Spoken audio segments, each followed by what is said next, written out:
In March, we reported bird flu for the first time, made the jump to U.S. dairy cows. Now, health officials say it has spread to cats. Officials say at least 14 cats have died of bird flu in the U.S., the spread raising concerns about the possibility of human-to-human transmission from a future variant. So far, though, only a few human cases have been found. That inspired this week's Ask the Doc question from viewer Colleen, who writes, quote, "I would love to hear Dr. Daignault's opinions on the current bird flu scare. I'm reading a lot of conflicting information ranging from brace yourself, it's the next pandemic and has a 50% death rate in humans, all the way to it not being a threat and just a variation of the flu and that there really is no reason to be concerned."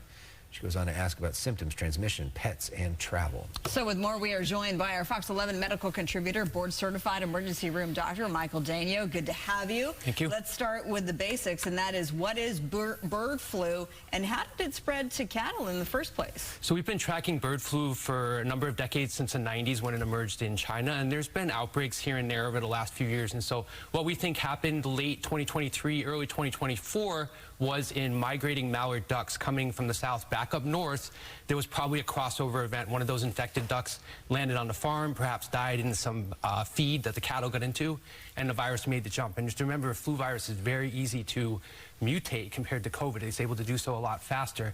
And so I think that's what happened. And now we have over 53 herds across 9 states officially, and that's definitely an undercount because a lot of farmers are just not incentivized to report this to the USDA right now. And there were some independent researchers that tracked the milk in the Midwest and found that it was prevalent in over 50% of milk samples. But again, this is not infectious virus because it's already gone through pasteurization.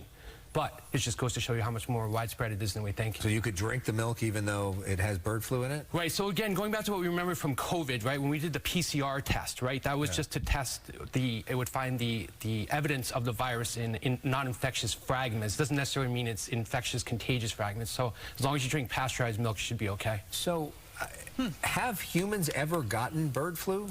Yeah, so over the years, there's been about 900 cases, and the concerning thing is, as our viewer, the one that wrote in said, that 50% have died, and so it can be very virulent, like much more than COVID or any other pathogen we've seen. And so far with this particular strain, there's only been one reported case. This was a dairy farm worker in Texas who got a very bad case of conjunctivitis from working with infected cows. Yeah, so what does that look like? I mean, so if you've got bird flu, how is that different from the regular flu, from COVID, from other things people have experienced? I mean, we don't really know right now because we just have that one case that was really bad conjunctivitis. And so what we don't want is so the virus right now, we know it's present in the milk, and it's particularly high concentrations in the udders of dairy farm cows. And we think that it's a mechanical process of transformation across the equipment, from the collection of the milk and then the processing. And it's going from udder to udder and across the cows that are moving across the states. And I don't think people really understand how much herd cattle cross the interstate lines, including internationally. So it's already very much widespread. So when we talk about flu, we think that it's like a contagious respiratory virus, but right now it's not killing these cows.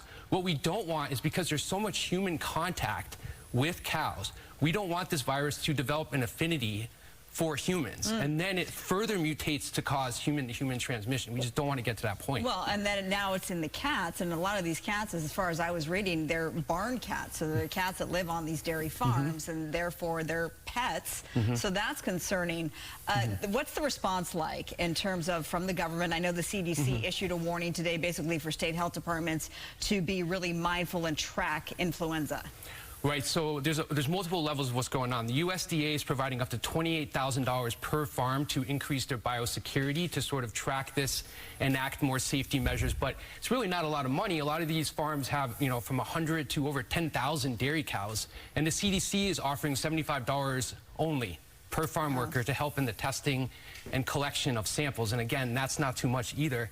And so, that's why we're talking about wastewater again. The CDC is telling local public health officials to continue to do the flu monitoring. Because as you know, we're off season for flu right now. And bird flu is still flu A. So if we're testing in the ER and we're sending these samples to local public health and they're doing the sub-testing to see what kind of strain it is, that could help pick up if it's bird flu. Well, and we should also note that the farm worker who did get bird flu and had pink eye, conjunctivitis, yep, he recovered. He survived, right? Yeah. Okay. So to answer Colleen, the original question for Ask the Doc. Should we be concerned about bird flu right now, or is it much ado about nothing? What's the bottom line answer for her? I think we should be concerned. I think we should be really keeping a close eye on this. Because you remember back in early 2020 with COVID, you know, asking the farmers to control the herds moving across states, the horse was, in this case, in this sense, the cow's already out of the barn, right? It's almost when we started to do travel bans for COVID.